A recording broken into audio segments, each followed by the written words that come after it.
आज की वीडियो में हम बात करेंगे आपको यूनिट्स ऑफ मेमोरी, मतलब कि मेमोरी को कंप्यूटर में कैसे हम नापते हैं। तो आपको आप देख सकते हैं इस आपके डायग्राम में यूनिट्स ऑफ स्टोरेज, मतलब कि स्टोरेज में आपके जो मेमोरी है उसको किस में मापते हैं। Megabyte, gigabyte, terabyte, bit, nibble, byte, kilobyte में। अब आते हैं यूनिट्स ऑफ मेमोरी। मेमोरी को इकाई में बांटना। मेमोरी की सबसे छोटी इकाई आपकी मान लीजिए सबसे जो जैसे जैसे आपकी जो सबसे आपकी छोटी इकाई होती है, जैसे कि मान लीजिए मेमोरी सबसे छोटी इकाई, जैसे मान लीजिए पूछ लेके सबसे छोटी इकाई होती है जो होती है बीट, बीट होती है। इसके बाद आता है एक बीट बराबर कितना होता है। एक बीट में आपका बाइनरी डिजिट आता है जो कि आपका 0 और 1 माना जाता है। 4 बिट बराबर कितना, 4 बिट बराबर आपका एक निबल माना जाता है। 8 बिट्स बराबर 1 बाइट आपका माना जाता है। और यह कि 2 आपका निबल, 8 बाइट में आपका 1 बाइट मान लिया जा सकता है, और आपका 2 निबल भी। अब आते हैं 2 निबल में। 2 निबल में आपके 8 बाइट होते हैं, मतलब कि जो स्टोरेज है आपकी वो 8 बाइट में मापे जाते हैं। आपका जो नियम होता है 1024 बाइट में नियम माना जाता है। अब आपका आता है सबसे पहले आपका वो जो स्टोरेज है आपकी मेमोरी की, अब किस में रहता है। 1024 बाइट में जो होती है आपकी 1024 बाइट है, वो आपकी 1 किलोबाइट, जैसे कि केबी यहाँ पे लिखा है तो इसका पूरा नाम होगा किलोबाइट, केबी। अब आता है दूसरा 1024 किलोबाइट में आपका मेगाबाइट, 1 मेगाबाइट, एमबी। आपका जो ये इंग्लिश लिखा है एमबी आपका मेगाबाइट है। अब आता है 1024 मेगाबाइट बराबर, मेगाबाइट में आपका आता है गीगाबाइट, 1 गीगाबाइट जीबी आपका गीगाबाइट। अब इसका स्क्रीनशॉट भी ले सकते हैं।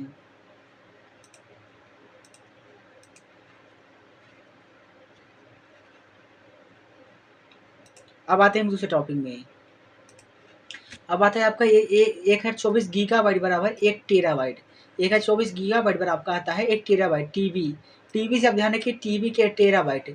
अब आता है 1024 टेराबाइट बराबर आपका आता है पेटाबाइट, 1 पेटाबाइट, मतलब कि पीबी, पेटाबाइट आपका आता है। 1024 पेटाबाइट बराबर आपका आता है 1 एक्सा, मतलब कि ईबी आप याद कर लीजिए, ईबी एक्साबाइट।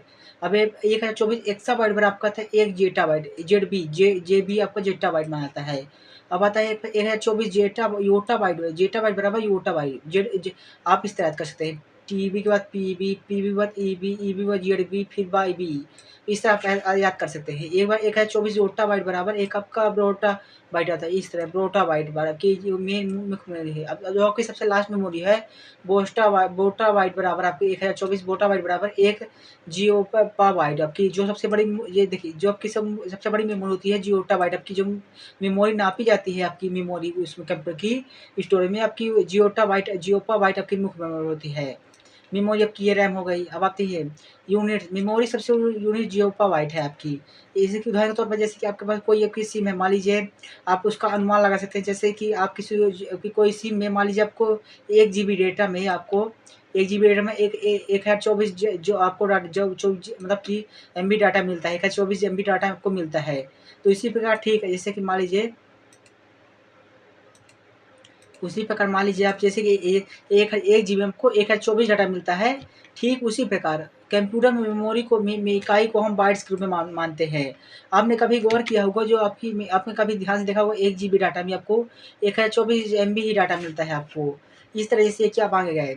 आप देख सकते हैं जो आपका ये आप पहले के समय में क्या होता था कि मतलब कि पहले के समय में कीबोर्ड में मतलब नंबरों को पत्ती का उपयोग जैसे नंबर का पत्ती उपयोग किया, तो ये लाइट इलेक्ट्रीशियन के द्वारा इसके मतलब कि ये डाटा सही तरीके से, जैसे कि यहाँ पर साफ जैसे आगे बढ़ते हैं हम आपकी, जैसे 1 बाइट आपका 1 बीट, बीट और बाइट से मिलकर आपका बाइट से बन जाते हैं।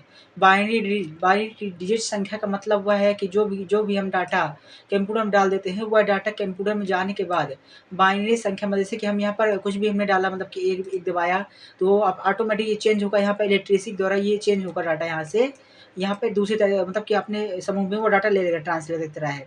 जैसे 0 1 2 3 4 बदल जाता है। पहले समय में कंप्यूटर में डाटा डालने के लिए नंबर पत्ती का प्रयोग करते, जैसे कि मैं आपको पहले ही बता चुके हैं कि आपकी जो मतलब पहले के समय में क्या होता था कि मतलब कि जो डाटा डाला जाता था, इसे हमने 0 दबाया तो वहाँ पर वो ऑटोमेटिक वो मतलब उस पद्धति का उपयोग कर लेता था, मतलब डाटा वो चेंज कर लेता था, वो बाइट से बिट में बदल जाता था। इसलिए इस मेमोरी को हम यूनिट्स ऑफ मेमोरी कहते हैं। जैसे ये हमारा मेन डायग्राम जो कि मतलब कि जैसे एक से लेके जो मतलब कि इलेक्ट्रिसिटी पावर अलग तरह की डाटा में हमारे चेंज डाटा होते रहते हैं। इस तरह आप यहाँ पर ये आपका डाटा यहाँ पर खत्म हो जाता है। मिलते हैं अगली वीडियो में।